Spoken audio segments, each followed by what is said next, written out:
Recording will start soon. Okay, so again, welcome everybody. I'm Shannon Bora. Nice to see everybody. And we're just going to go ahead and get started today. We have with us a wonderfully special guest, Kristy Winkler, and she's at GSU and at CULTR. And I don't know how to put it in good speaking phrases. What do you say? CULTR at GSU, the Culture Center? That's a redundant what? So yeah, we say culture, and then to explain it to people, that's the acronym, then we usually spell it all out. But I'll do that when I give my presentation, so no worries. Okay, well, awesome. So just want to go over a couple of norms before we get started. But our guest today, we're so lucky to have Kristy with us that she is volunteering her time and talent. If you have questions, unless Kristy says otherwise, stick them in the chat box.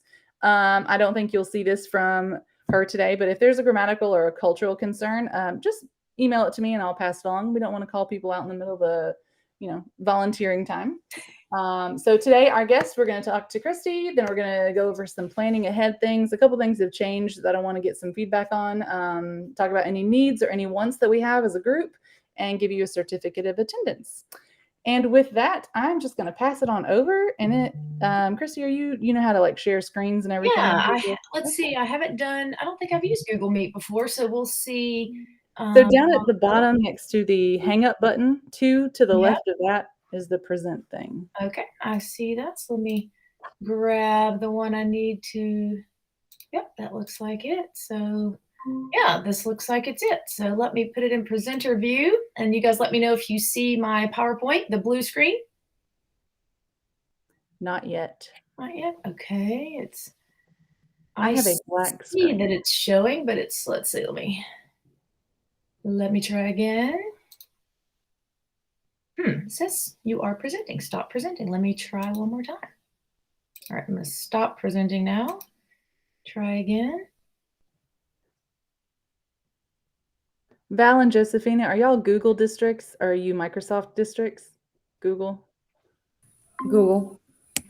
This is what I'm finding. A lot of teachers are Google proficient, and then people who are in administrative or in collegiate level, they're all Microsoft. I couldn't work Zoom right now if I had to. Is it sharing now? It's still just a black screen. I'm not sure. Okay, maybe it's not liking presenter mode. So let me change it out of presenter mode. Play from start. Now do you see a blue screen? Yeah, we see it now. Okay, perfect. I guess it just didn't like presenter mode, so no problem. Okay. So thank you guys for being here today. And Shannon, thank you so much for inviting me. Before I start, let me know, how much time do I have? Because I don't want to take up too much of your meeting time. We generally go for about 45 minutes to an hour. And honestly, you are our entire agenda today, minus about a 2 or 3 minute discussion at the end. So it's all whatever you can share with us. We'll be thankful for it. Okay, great. So as Shannon said, I'm Kristy Winkler, and I'm the managing director at CULTR. So CULTR is the acronym, just to keep it easy and short, and that represents the Center for Urban Language Teaching and Research, and we are located at the downtown campus of Georgia State University. So I'll just talk to you a little bit today about our mission and our objectives and some of the initiatives that allow us to achieve that work. So you should be seeing a white screen now, and just let me know if you don't. So this is a little bit about, what we do. So we really have 4 core values, and those are kind of central objectives, if you will. So professional development, career readiness, advocacy, and research. And in terms of professional development, I'll talk a little bit about more about that later. So we really center on teacher workshops, and these have taken place in person. And since 2020, I guess, they've been taking place via Zoom or Google Classroom or a number of different platforms. And those have happened since our inception in 2014. So the other thing that we do on a yearly basis is promote career readiness. And we do that primarily through our cornerstone event. World Languages used to be Day, and now it's Languages Week. And I'll talk a little bit more about that in a few minutes as well. And then in terms of the advocacy piece, I've had the opportunity the last, 2 or 3 years to attend language advocacy days. This past February, it was virtually. And then in 2020, I went to Capitol Hill, so that was a lot of fun and a great learning experience. Went with the Georgia, or went separately, but met up with the Georgia delegation and talked to some staffers about the initiatives, about things that we in Georgia here are working on. So that was a great opportunity to advocate for the need for language education, the support for different initiatives like the International Skills Diploma Seal, et cetera. And then in terms of research, the very small CULTR team, we don't conduct research ourselves necessarily, although we have started one research project, but mostly we work with the faculty in the Department of World Languages and Cultures at Georgia State University. And a lot of those professors are conducting their own research. And a lot of that tends to focus around lictals, or less commonly taught languages. There is a Chinese professor who's doing a project, a Korean professor who's doing a project. And we, the team, CULTR, have actually worked on a dual language immersion project that was a DLI mapping project that we were really proud of because it was a lot of work, but that was interrupted, and so it's been paused because of complications around COVID. So those are kind of our core pillars.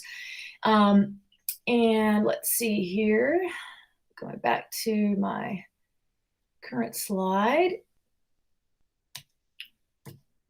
There we go. So we are a Title VI center, and you may be wondering what that means if you've heard it before. So Title VI is a designation, and it means that we are federally funded through the U.S. Department of Education under the Title VI Higher Education Grant.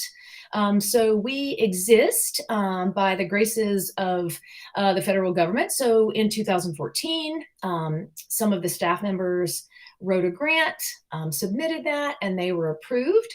So we're one of 16 NFLRCs, and that acronym stands for the National Foreign Language Resource Center. Usually people shorten it in the field and say LRC, so Language Resource Center. And you'll see that via these icons here on the screen that we're all connected to different universities, really throughout the US. And all of the LRCs have their own, unique identity. Some focus on assessment, some focus on the creation of teaching materials. And we've really carved out kind of a unique identity for ourselves in that, our slogan is languages for all. So while our title, our center name has urban in the title, that's really kind of alluding to where we're located in the urban setting of downtown Atlanta. But, I know you guys are rural teachers, and so that does not exclude us from helping and supporting you, because our slogan kind of hits it, the goal, which is languages for all. So we're really supporting and advocating for languages and access to language studies for all students in all locations, not a specific language or language family. So while the other LRCs focus on sometimes a particular language, there are some that focus on East Asian languages, African languages. There's one that focuses on Slavic and European languages. We really focus on the learners instead. So you'll see that we started off in 2014, and I mentioned that earlier. So since the very beginning of CULTR, we've been focused on World Languages Day. Again, that's our cornerstone event that's really come to be a global career expo, and that was converted from a one-day event to a week-long event where students can talk with different representatives about cultural competency, language skills, just global skills in general. And I'll talk a little bit more about this year's version of that a little bit later.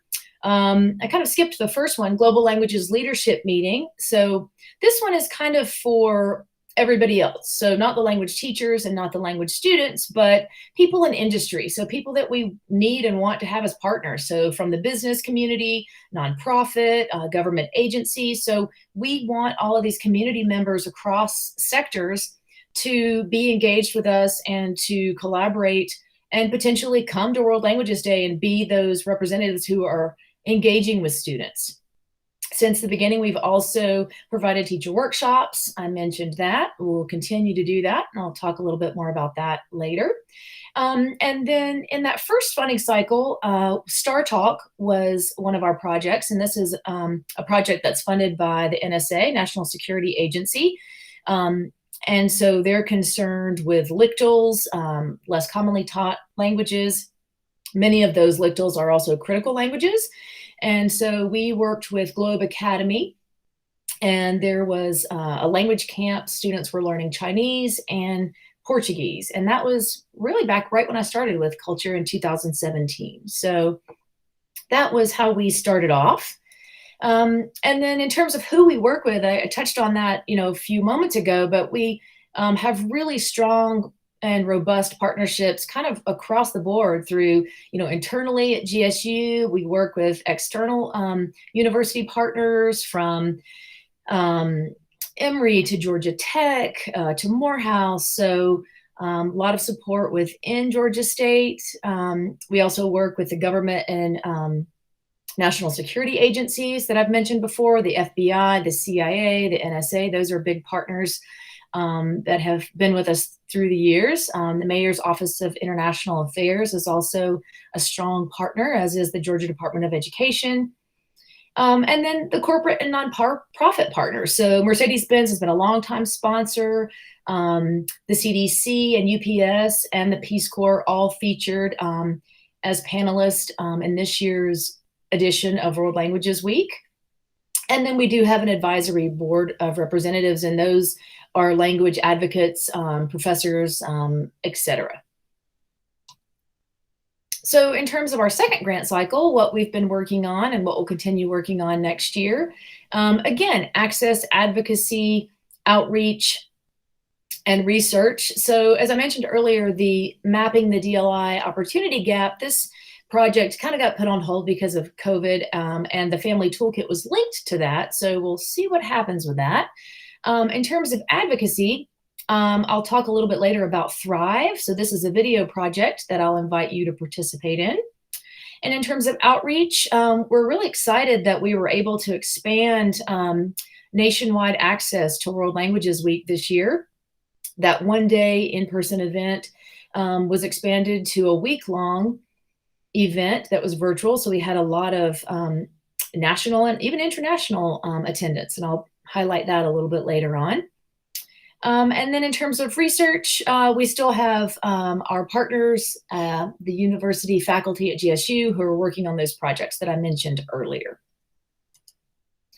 So again, this cornerstone event, World Languages Week, do not fret if you missed it, October the 18th through the 22nd, because all of those videos, and that means 10, because we had 2 panels daily at noon and at 2. All of those are beautifully archived on our website, thanks to my colleagues.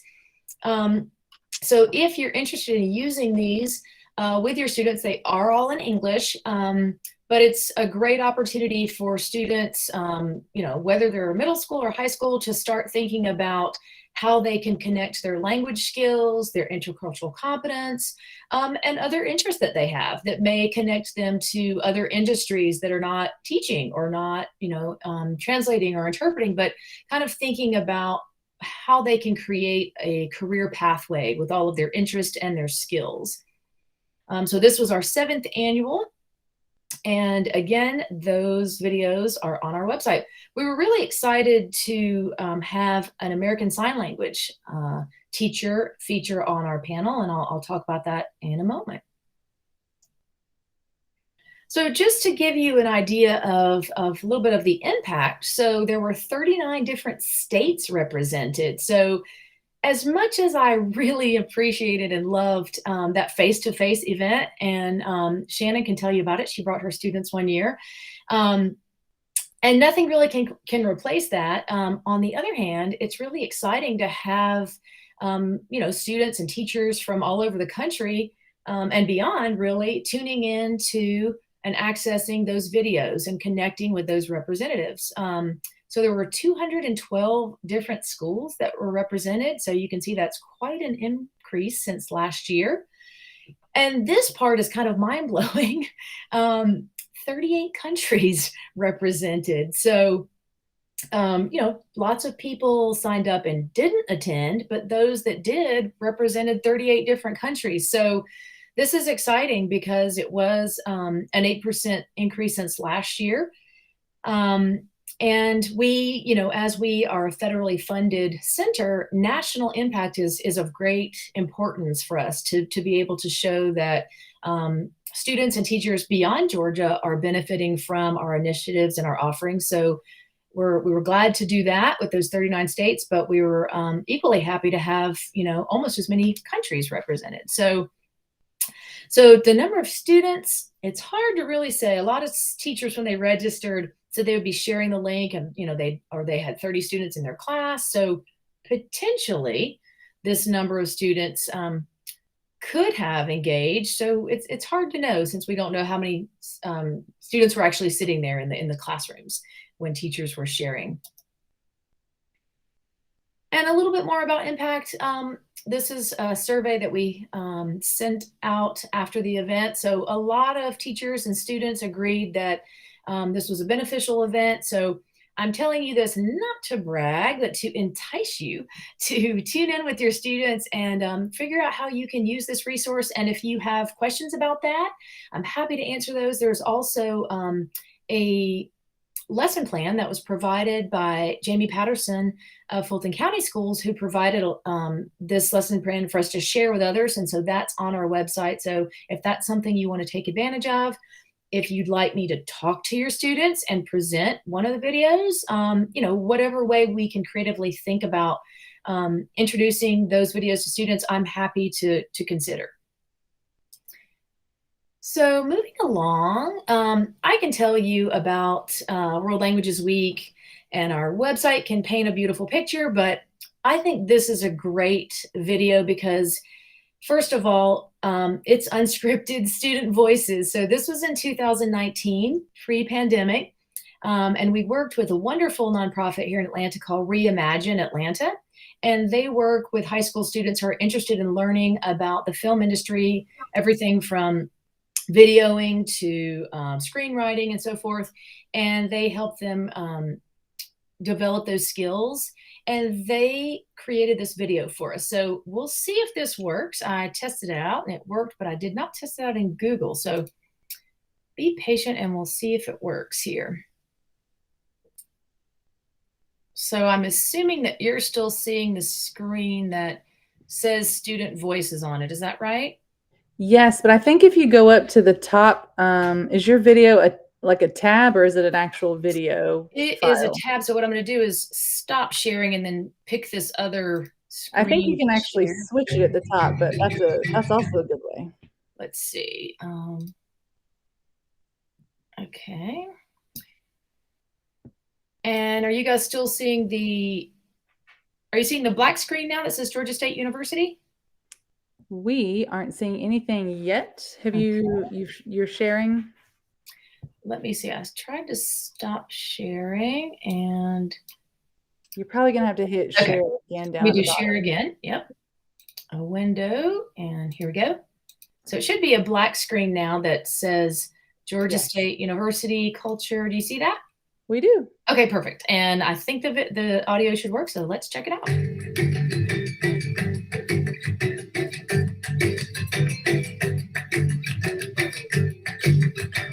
Are you guys hearing it?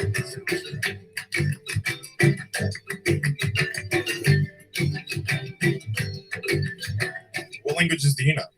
I speak Spanish, so I was born in Mexico and I came here when I was 8, and I'm studying French as part of my degree. Bonjour, je m'appelle Aston. Et toi? I know Spanish, a little bit of French. Hablo un poquito de español.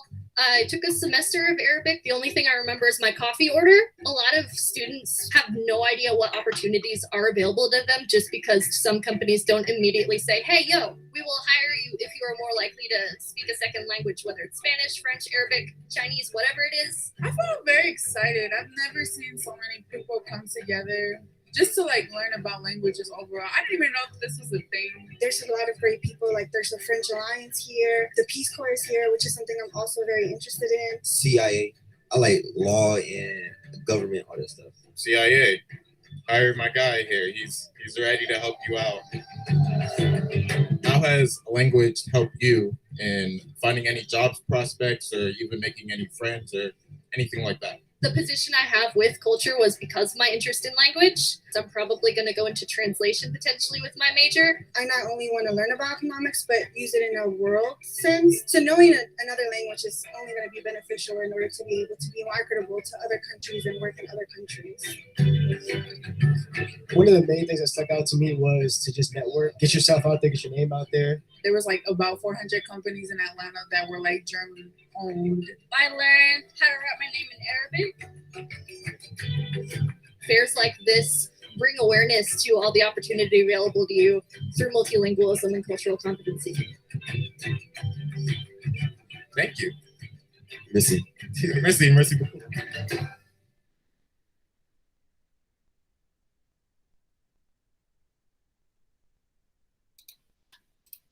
Okay, I think it worked. Did it work? It did, and that was adorable. It makes me miss field trips so much. I know it's a little bit bittersweet to watch that because, you know, it's quite different now. So I'm going to share my screen again and go back to the PowerPoint, if that's okay. And I don't have a whole lot more to share, but let me pull that up again.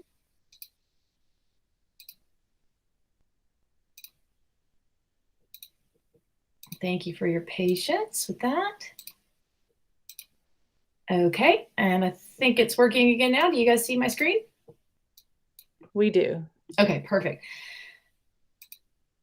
So that gives you an idea of what the face-to-face event was like. So we tried to recreate that as much as possible in, you know, with the limited Zoom factor. So we tried to make it interactive. So we allowed students, so there were discussions and about 35 minutes of discussion. And then we allowed students to enter their questions in the chat or in the Q&A box and had the representatives answer their questions. So again, if you have questions about those videos or how you can use those, I'm happy to speak to that at the end of the presentation. Want to turn now to things that are specifically for you, teachers. So the Thrive video project is something that we started in 2000, let's see, I think it was 19. And that the idea for this project was really based on a huge problem that you're aware of, which is teacher retention. So while we also offer teacher workshops, this project was really aimed more about addressing the affective issues related with teaching. So how do you stay inspired? How do you refresh and renew and restore yourself? And how do you avoid burnout and all of these things? So this video project invites teachers to go on our website and choose a prompt. I think there are 5 different prompts there. We do give you a few tips to be able to incorporate best practices for your video. And so it's a 2-minute video, pretty low key and low tech. You can do it with your phone. And there are about 11 videos on that webpage. So you can see some of those where teachers introduce themselves and they just, you know, talk about one of those prompts. So some of them are, for example, you know, what inspired you to be a teacher? What's something that you wish you had known in the beginning of your teaching career?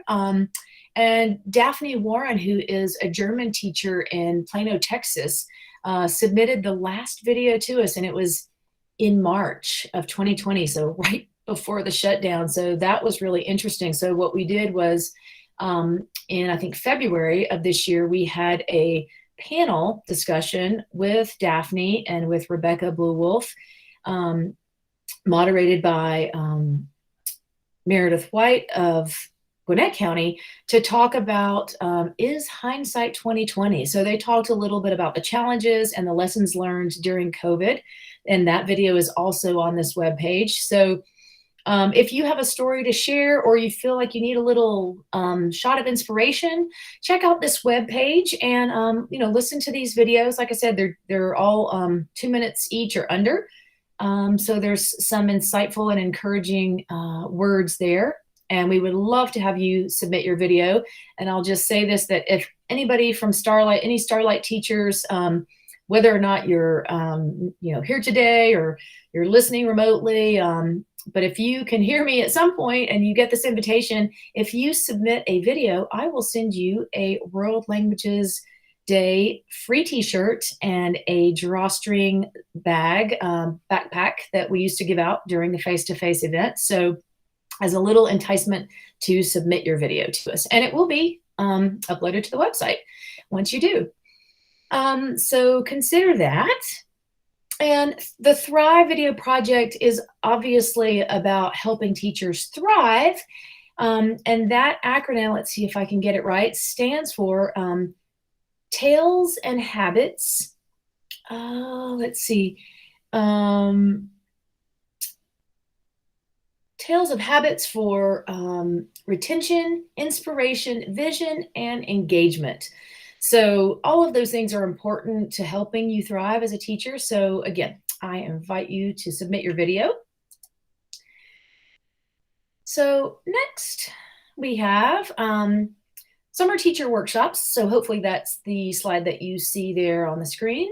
I'm showing you this just so that you get an idea of some of the topics, some of the presenters. We were especially happy to present this second year of virtual workshops because in 2020 they went so well, so we decided to keep them virtual. And what we did was they were over 2 days, and so there was synchronous and asynchronous work. So it was a little less burdensome in terms of time. You had some breaks, and we were especially excited to have presenters from all over the U.S. So you see, we had local people. We had somebody from Texas, Illinois, Washington, and Virginia. And we tend to focus on technology, or we have tended to, but we also are open to other topics. So you see there's scaffolding, there's interpersonal communication, there's assessment. So I'm showing you this because I hope that you'll consider attending some of the workshops, and they will be virtual again this summer in June and July. And the dates have not yet been decided, but we usually have some in June and some in July. But also because I hope that you will consider presenting a workshop. So whether you know someone or you've attended their workshop in the past, or you have a friend or a colleague who does something really great, and people are always stealing their information. So encourage them, or submit yourself. And after the presentation, I will put some links in the chat, so you'll have the link for the call for instructors. And again, those are usually in June and July, and the dates are usually, we try to avoid Mondays and Fridays just, for ease, so that we don't intrude into your summer plans too much. So we'll usually do a workshop that's a Tuesday, Wednesday, or a Wednesday, Thursday, something like that.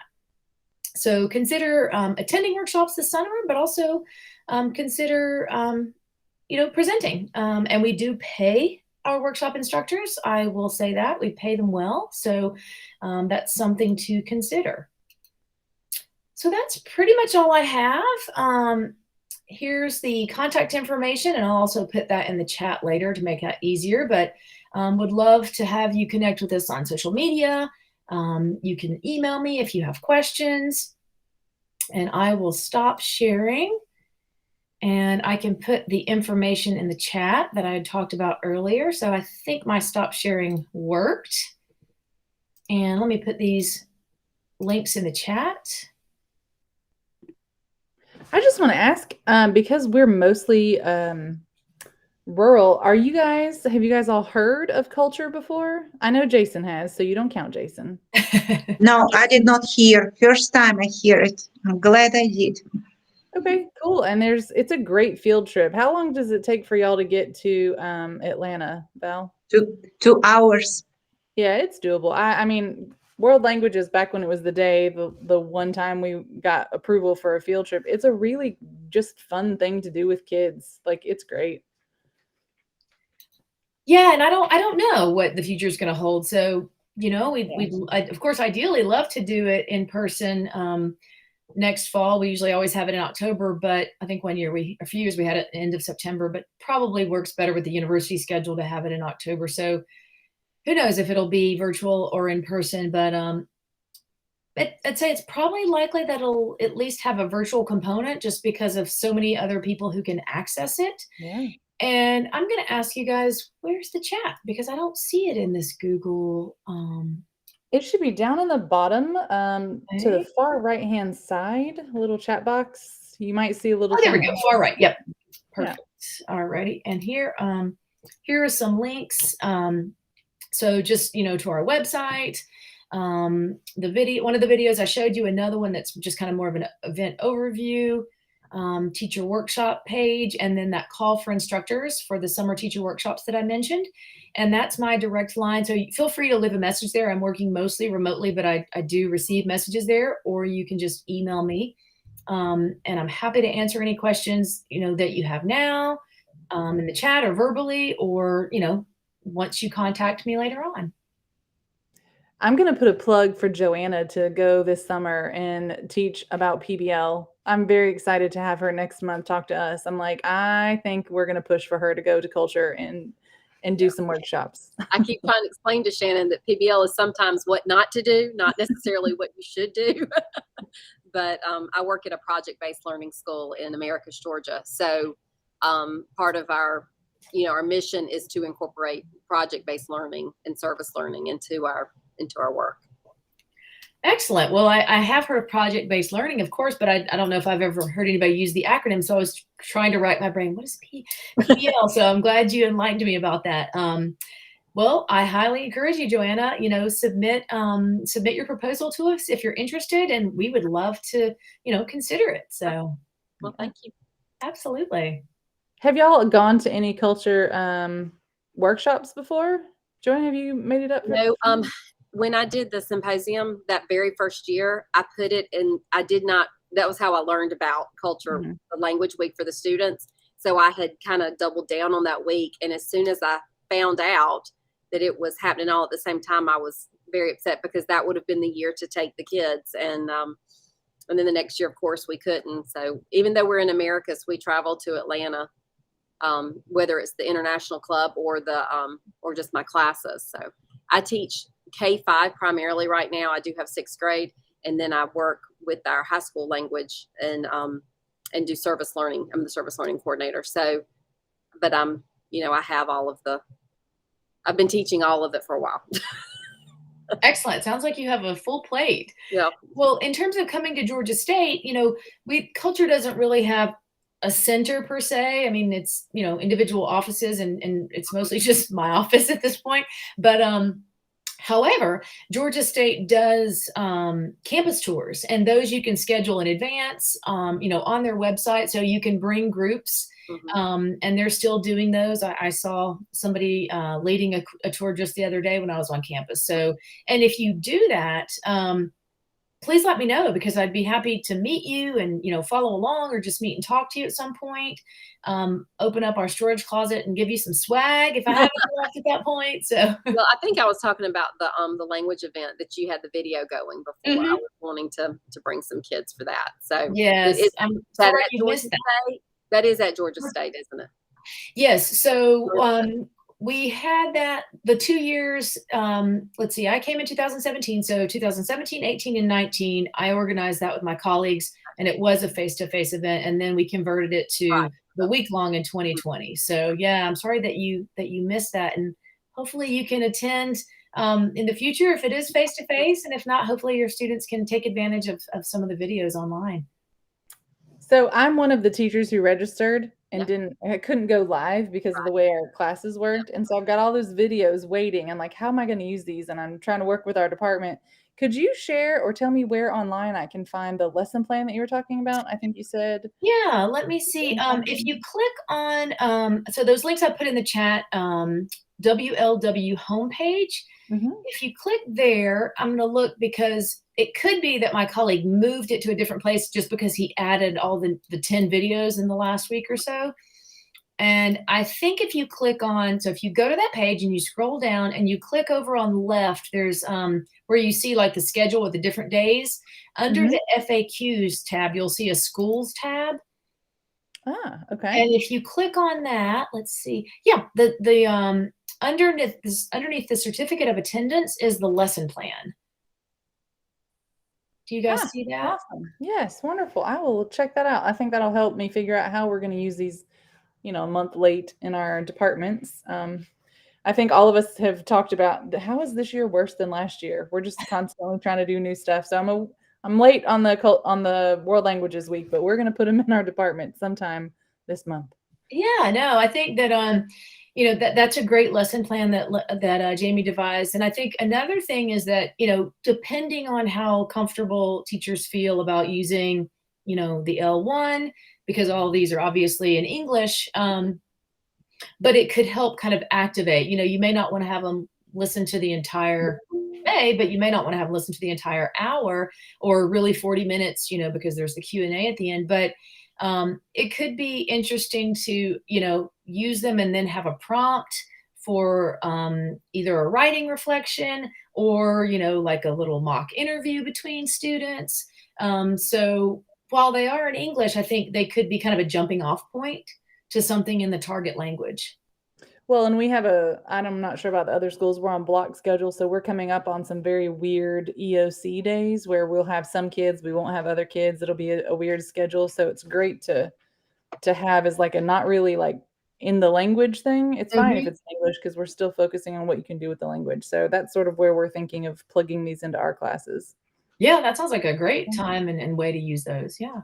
Yeah, so awesome. Well, I feel like I'm hogging everything. Hello, Brian. Good to see you. Does anybody have any questions or comments or concerns about culture that we can, well, we've got Kristy here, captive audience. If you can't think of anything right now, or if you think of something later, let us know.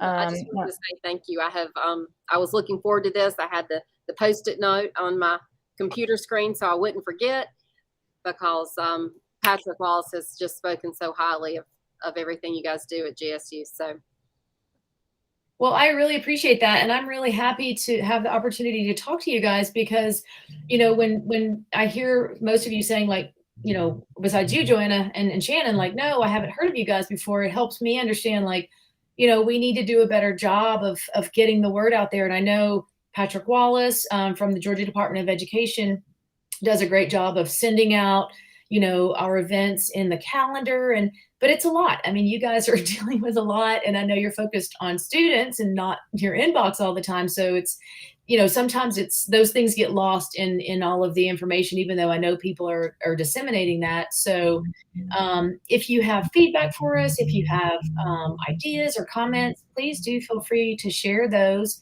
And again, if you come to Georgia State to do a campus tour with your students, you know, individual students or a big group, please let me know. And I'd love to meet up with you guys. Jason and I, by the way, we're like over here repping Georgia State. We both got our teaching certifications at Georgia State. So excellent. Yeah. So we love it there. It's great for language teachers. Not only did I get my teaching certificate at Georgia State, I got my master's degree through a Title VI funded program at Indiana University. So cool. Hey. There you go. You know about the LRCs then. Excellent. Yeah. So I was like, oh, cool. I know what that is. Yeah. I don't know if you guys are going to attend ACTFL, you know, virtually. Is it the 19th? I'm looking at my calendar. Yeah, 19th through the 21st. I know that the LRCs have a joint booth, virtual booth, so there's information there. So if you haven't really heard of those, or they're not necessarily on your radar, but you're planning to pop in at some point at ACTFL, you know, look for that joint LRC booth because we're there virtually. So each center has a slide, so it'll give you an opportunity to kind of have a quick overview of what each center does.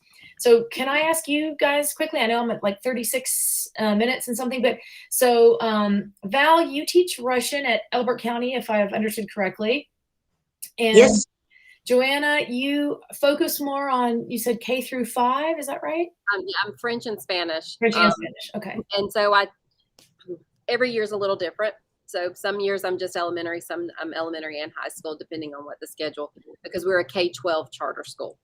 Okay. And you're in Americas, yeah? Mm-hmm. Okay, excellent. And Brian, what do you teach and where?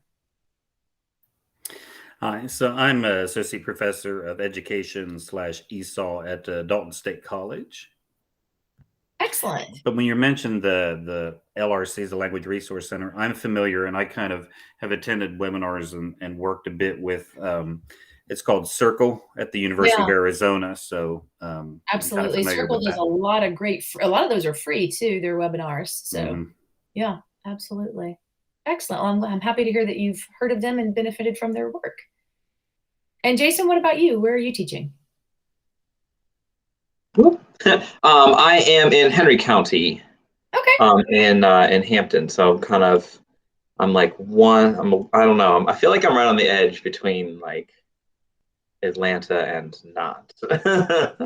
Yeah, we have a lot of participation from Henry County for our workshops. We have probably 3 or 4 teachers who are loyal and come to those whether they're face-to-face or in person. So I know you as well. Yeah. Yeah, well, for everybody who's going to tune in later and is not here today, thank you for listening when you do. And if you have questions, feel free to get in touch. And thank you so much, Kristy, for taking time out and joining us. We really appreciate it. Absolutely. You guys have a great rest of the meeting and rest of the week and rest of the school year, and we'll be in touch. Awesome. Thank you so much. Thanks. Bye-bye. All right. You're welcome to stay.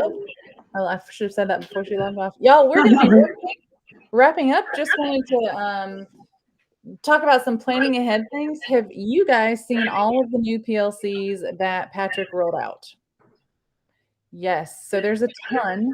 And I was looking at the schedule and I thought, oh, goodness, there's going to be overlap. And so I just wanted to see where you guys are. And for anyone who's tuning in and watching the video a little later, shoot me an email. Y'all think about if you still want to have 2 Starlight meetings a month. I don't want to be like, I don't want you, first of all, to be overwhelmed with all the possible meetings. And I don't want you to be in a PL that maybe is not the greatest thing. So what I'm thinking and wondering if you guys would like to maybe stick to the first meeting of the month is the CI strategy or theory or like the little learning phase. And the second one is the collaboration. So I'm wondering if you would want to stick with the first meeting of the month and then do one of the other PLCs since they're based on your content area, except for Val. Sorry, there's not a Russian PLC. Because I just wanted to get your thoughts on that. So if y'all mull it over, I don't know if you're planning on joining the other PLCs. I know there's a French one. I went to that one on Monday. Just sort of let me know what your feedback is. How many do you want to just stick to one PLC? Do you want to go visit others? Most of us here, so Jason, Joanna, and I really only have one other option, which is actually you have an elementary, Joanna. Is there an elementary French now? There is. And so what I like, Shannon, is that you let me know. You're my reminder and you have everything in all caps and I see it and I remember it. Listen, I don't do the all caps on purpose. So I don't have the PLCs planned. I don't have them. I don't have it on my schedule right now. So I can do whatever works for y'all. I come where I am. One of the things that I was thinking about doing is I know that Patrick sends us the huge list of everything, but like for me, a list doesn't make sense in my brain. So I may make like a little calendar just to sort of see where we are. Cause I know we've got some Spanish. Oh, Val, is that where your department is today? Berta is starting her PLC today. So I wonder if that's where the Spanish teachers went. No, I don't know where, what happens. Well, so they told me they're going to join me, but I don't know. Honestly, the stuff, and I was thinking about the other day, I know we talk sort of broad strokes here, some shareables that you can actually use, but those other PLCs I think might be really helpful for what you're doing in your classrooms. Like hopefully, like when I went to the French one, Jason and I both went to the French one, actually, tons of tech tools that I could never have known to share here. So I don't want to say, you guys, let's have all these Starlight meetings and you not get what you need out of it. So think about that. Shoot me an email. We'll talk about it next time too. But we only have one very special one scheduled for December. And that is with Joanna. She's going to tell us how not to do PBL, apparently. All the things. I'll tell you how not to screw it up. That's what I'm learning. That's what I'm learning. No, That's good too. you know what I was wondering too is, do we have a Google Drive where we can share things? I have one that I just sort of keep all my stuff in, but we could definitely set one up and then I can link it on our website. So anything that you drop in there would still be Right. accessible to people. If you want to do I that, don't that's a know great if way. the Google Doc is, or Google, just something that, Yeah. so like if I got to a lesson plan maybe that I saw in a PLC and I wanted to kind of just put it here, then we would have a place to drop everything. Right. So when we first got started, we tried to do a Google Classroom, but there's so many restrictions with like school accounts and not school accounts. It became kind of a pain, but I think that's a great idea. I should create a shareable. Okay. I don't know if there's another way to, for us to do that. Of course, I just know that like, I'm finishing up my stuff at Auburn and I'm getting all of these lesson plans in that, and culture plans and all this stuff. I'm happy to share it. Awesome. No, I think that's something that's y'all. I had to come home today and my dog has been just so excited the whole time. Sorry. The whole time I'm like, pay attention. Don't ignore the dog. I apologize that I haven't cleaned up behind. It's driving me crazy and I apologize. I know y'all must wonder, what does she do? No, I'll set up a Google Drive. That's a great idea. And I think I'll have it posted on our website as well. And I'll just give everyone access to drop stuff in. That's a great way to share stuff. Thank you for that reminder. Okay, so we just have one that's December 2nd because I know we're coming in on a crazy busy time. We only have like 2 weeks in December. So very excited for Joanna. And then we have one, I think, in January. We have 2, I think, scheduled in January. I'll have to look. I can't think past about the next 3 weeks in my brain at one time. Okay, so as usual, if you guys have any wants and needs, y'all know we are now backed by DOE. So as you were thinking of things as a rural language teacher that you want or need, please let me know. That way we can pass it on. Because Patrick is always looking for ideas how to support teachers. You just need to let him know. And if you can't get a hold of him, I can push it forward. So if you come up with wants or needs, let us know. Last and definitely not least. Have you ever considered hosting the spoken competition outside of Atlanta, or hosting one of the high school spoken word competitions through Flag? Hosting it? We won in Florida. I mean, in Albany. They have, the main Flag spoken word competitions are in Atlanta. Yeah. And then you can mail in for K-5, but I don't have any place around here close by to bring, like if we wanted our high school Spanish students to come in for one. And I know it's a lot. I just didn't know if that's something. I didn't know. In that area. Yeah, I only associated the Flag spoken contest with the Flag, just the one that they do in Atlanta. So I think my school and my district would be definitely supportive of us doing something. So yeah, let's connect offline about that, Joanna, and I'll run it by my folks and see where we stand. That's a great idea. Although we're still south, that doesn't help the Vals up in North Georgia. It might help some of the lower folks, the below Atlanta teachers. So anyways, y'all, that's all I have. I hope everyone is doing well. Brian, it was good to see you. I think you came in right as Kristy was finishing up, but I've recorded this. The video will be there. You're familiar with the LRCs, and the culture is really great. Jason and I think, had lots of experience with culture as we finished our stuff at Georgia State, and it's really top notch. I'm proud. I'm proud, no joke, as a Georgia State Panther, like, yes, that's a good one. Anyways, that's that, you guys. I'm going to hit stop on the recording and we will get done a little bit early tonight. And I'm so glad. Thank you for dealing with the time change. I had a different meeting at school that came up that I had to sort of push things back. So thank you. All right. Am I stopping? I am.